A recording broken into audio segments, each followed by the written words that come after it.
Hello students, ये IIT JEE की कुछ प्रॉब्लम्स हैं। तो एक पहली प्रॉब्लम ये है कि किसी बॉडी पर इस नेचर का फोर्स लगा हुआ है, उसका इनिशियल मोमेंटम p है और p से 3p होने में उसे उसे टाइम कैपिटल T लगता है। तो कैपिटल T की वैल्यू बताओ। तो हम जानते हैं कि dp अपॉन dt बराबर फोर्स होता है या dp बराबर एफ dt होता है। तो dp का integration from p to 3p kt dt integration from 0 से t। अब ये इंटीग्रेशन स्टूडेंट कर ही देगा। 3p माइनस पी ये kt स्क्वायर बाई 2 और 0 से t। तो कैपिटल T का मान आ गया। दूसरी प्रॉब्लम ये है आईआईटी जेई की यही कि कोई एक पाइप है जिसका क्रॉस सेक्शनल एरिया a है, उससे वाटर इजेक्ट हो रहा है। क्रॉस सेक्शनल एरिया a है, वाटर की डेंसिटी रो है, वेलोसिटी 1.5 मीटर पर सेकंड है। आगे उस पाइप के आगे एक पाम हथेली लगा दी और उसकी वेलोसिटी को इमीडिएटली ज़ीरो कर दिया। तो वो कितना रिएक्ट कर रही है। तो हम जानते हैं फोर्स dp अपॉन dt होता है dmv बाई dt। तो dm by dt into V. अब अपने को ये देखना है कि मास पर सेकंड पाम पर कितना गिर रहा है। तो रो ए बी कैसे, मास तो एरिया इंटू वी, ये वॉल्यूम हो गया पर सेकंड ऑफ द वाटर, रो की मल्टीप्लाई कर दी तो मास पर सेकंड हो गया इंटू वी। तो रो ए बी स्क्वायर। अब वैल्यू पुट करना रह गया। ये एरिया की वैल्यू पुट कर दी, ये रो की वैल्यू पुट कर दी, ये वी की वैल्यू पुट कर दी। 22.5 न्यूटन। अब नेक्स्ट प्रॉब्लम है कि ये दो स्प्रिंग हैं और ये 2 kg का मास वर्टिकल प्लेन में, ये इक्विलिब्रियम में था। यहाँ दो ये स्ट्रिंग है, ये स्प्रिंग है, ये स्ट्रिंग है और ये इक्विलिब्रियम में था। अब ये राइट वाली स्प्रिंग को कट कर दिया जाता है और यहाँ पर राइट वाली स्ट्रिंग को कट कर दिया जाता है। तो इन मासेज के जो एक्सेलरेशन है उनका रेशियो पता करना है, ये प्रॉब्लम। अब इसका मास कट करते ही तो जो इसमें एक्सटेंशन है वो तो वही रहेगा। तो इसका जो टेंशन था बिफोर कटिंग द स्प्रिंग वो चेंज नहीं होगा। अब वो कैसे निकालें। तो अब ये 37 है तो इधर वाला एंगल 53 होगा। तो 2t cos 53 बराबर 2 इंटू 10, दोनों केसेस में यही है। तो cos 53 3/5 होता है। अब ये जो है इससे टेंशन आ गया 50/3। अब हम डील कर रहे हैं इसको। अब ये स्प्रिंग तो कट हो गई, ये तो गई। अब इसमें ये और ये फोर्स रहे। अब इनका रिजल्टेंट अपन इसके कंपोनेंट लेके कैलकुलेट कर सकते हैं। t का cos 53, ये 20 में से इसको माइनस कर देंगे, ये जे डायरेक्शन वाला फोर्स हो जाएगा और इसका जो है sin 53 इधर हो जाएगा। तो ये नेट फोर्स आ जाएगा। इसमें 2 से डिवाइड कर दो तो ये वाला एक्सेलरेशन आ गया। अब आप कहोगे इसका भी तो यही होगा। नहीं, इसमें क्या होता है कि ये स्ट्रिंग एक्सटेंड, ये तुरंत मतलब जो है ढीली पड़ जाएगी और ये जो है इसका mg का जो इधर कंपोनेंट है, क्योंकि ये जो है ना, तो mg का इधर वाला कंपोनेंट इसको अंडर टेंशन ला देगा और ये वाला कंपोनेंट एक्सेलरेशन देगा। तो अब बोलो इसमें ऐसा क्यों नहीं हुआ। भाई स्प्रिंग तो एक्सटेंडेड है, खिंची हुई है, इसके टूटते ही यहाँ पर टेंशन की वैल्यू तुरंत चेंज होगी, तुरंत चेंज होगी। ये नहीं चेंज हो सकता क्योंकि तो खिंची हुई है, kx है। तो अब इसका mg का ये वाला इधर कंपोनेंट करना पड़ेगा। अब ये जो भी एंगल होगा, अब ये 53 है तो ये भी 53 होगा। तो 2g cos 53 बराबर t और 2g sin 53 इस पर नेट फोर्स आ जाएगा और 2g sin 53 में 2 से डिवाइड कर देंगे तो वो उसका आंसर आ जाएगा। तो ये आप इसमें देख लो, sin 53 तो 2g 20 होता है, 24/5 डिवाइडेड बाई 2 कर देंगे। तो अब आप देख लो डिवाइडेड बाई 2 करने पर क्या आ जाता है, 2/5, 2 से डिवाइड करा तो 8 मीटर पर सेकंड स्क्वायर और उसका था ही, तो इनका रेशियो आ जाएगा एक्सेलरेशन। अब ये भी जेई की प्रॉब्लम है। ये प्रॉब्लम क्या है कि ये जो इन पर कंडीशंस हैं कि ये मास ऐसे ही चलेगा क्योंकि यहाँ पर एक वाल है, ये एक एम के जी का मास है, ये भी एम के जी का मास है। अब इसमें एक्सेलरेशन में एक रिलेशन होगा, क्योंकि ये 37 डिग्री है। तो अब आप यहाँ से देख सकते हो कि ये चीज़ अगर इधर, ये जो इधर यहाँ से यहाँ आ जाती है तो इतनी जगह खाली हो जाएगी, इतना ही ये गिर जाएगा, तो A1 A2 का रिलेशन आ जाएगा। तो ये जो है ना, ये cos 37 के प्रोपोर्शनल है, वो sin 37 के। cos 37 जो होगा वो इसका एक्सलेशन होगा। तो cos 37, अब मैंने इसका मान लिया है, देखो आप A2 मान है, तो cos 37 4/5 है और sin 37 3/5 है। तो अब आप इसका जो A1 है वो कम होगा 3/5/4/5। ये इनके एक्सलेशन में रिलेशन आ गया। अब आप देखिए रिएक्शंस क्या क्या लग रही हैं।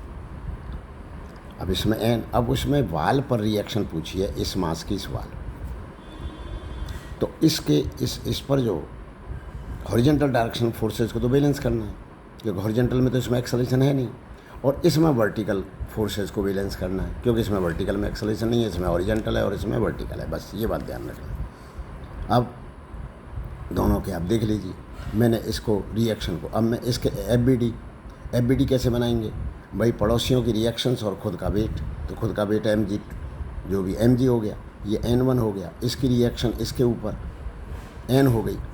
तो अब इसको बैलेंसिंग किधर करना है, इसकी बैलेंसिंग करनी है हॉरिजॉन्टल में, तो हॉरिजॉन्टल में कर दो। तो n1 बराबर n cos उधर चला गया, साइन इधर आ गया, तो n sin 37।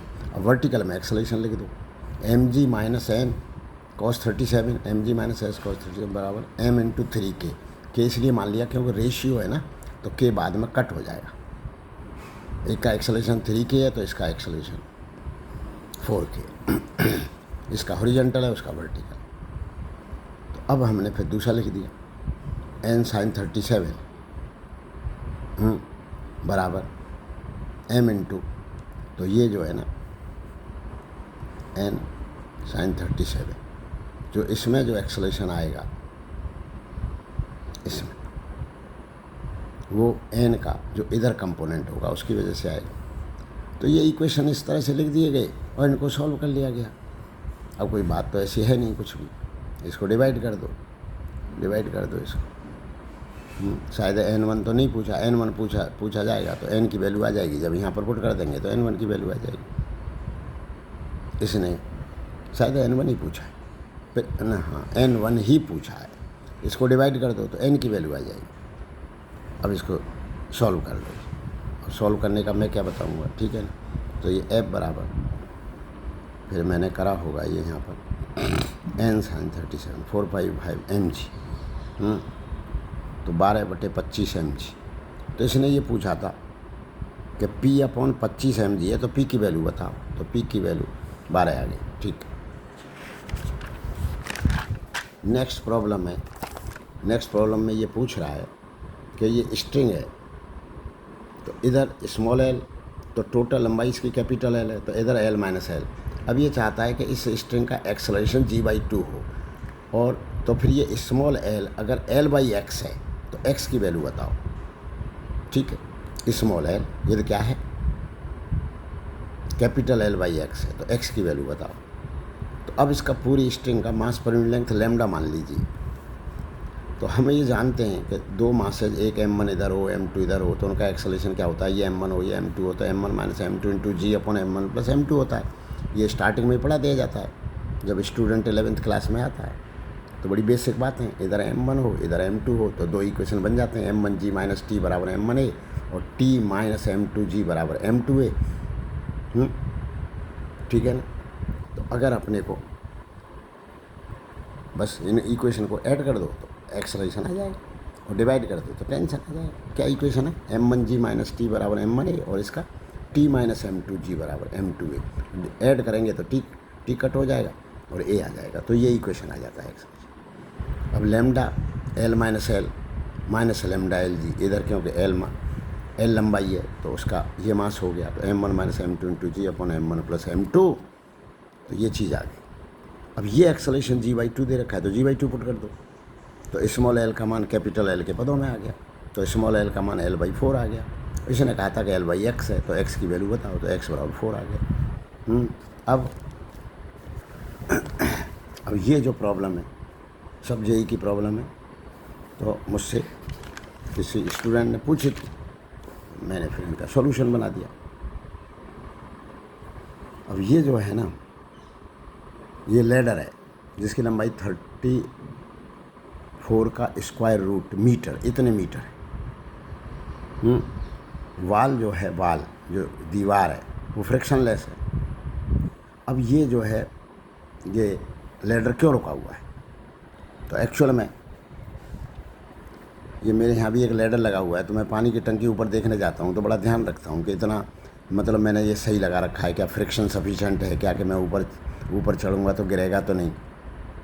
तो ये सफिशेंट होना चाहिए म्यू एन, जो कि मुझे रोक ले। जितना फ्रिक्शन मुझे चाहिए उससे ज़्यादा होना चाहिए म्यू एन। क्योंकि फ्रिक्शन कितना लगता है, ये या तो म्यू एन या म्यू एन से कम। तो अब आप ये सवाल देख लो।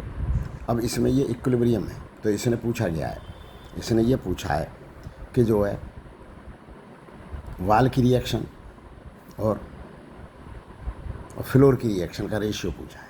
तो वाल की रिएक्शन तो केवल यही होगी, नॉर्मल रिएक्शन, क्योंकि यहाँ तो फ्रिक्शन है नहीं, और इसमें दो होंगी, कौन सी, हॉरिजॉन्टल एंड वर्टिकल। अब आप कहोगे ये तो नॉर्मल रिएक्शन होगी और ये होगी, तो इन दोनों का ये जब दोनों वैल्यू आ जाएंगी तो स्क्वायर करेंगे, ऐड करेंगे और रूट लेंगे, तो ये आ जाएगी फ्लोर की रिएक्शन। अब आप देखिए कि यहाँ पर इस लैडर और ये हॉरिजॉन्टल में बैलेंस है, तो ये भी एफ डब्ल्यू है, तो ये भी एफ डब्ल्यू ही होगा। ये बात ये मैंने लिख दिया है, एफ डब्ल्यू और एफ। अब वर्टिकल डायरेक्शन के फोर्स बैलेंस करेंगे, तो ये लैडर जो है 10 kg का है, तो 10 जी, तो ये भी 10 जी है। तो आप कहोगे ये तो आगे नहीं आए, इसकी वैल्यू नहीं आई ना अभी, किसकी, बराबरी तो है। अब वैल्यू लाने के लिए हम इसको मोमेंट ऑफ द फोर्सेज इसके अबाउट लेंगे।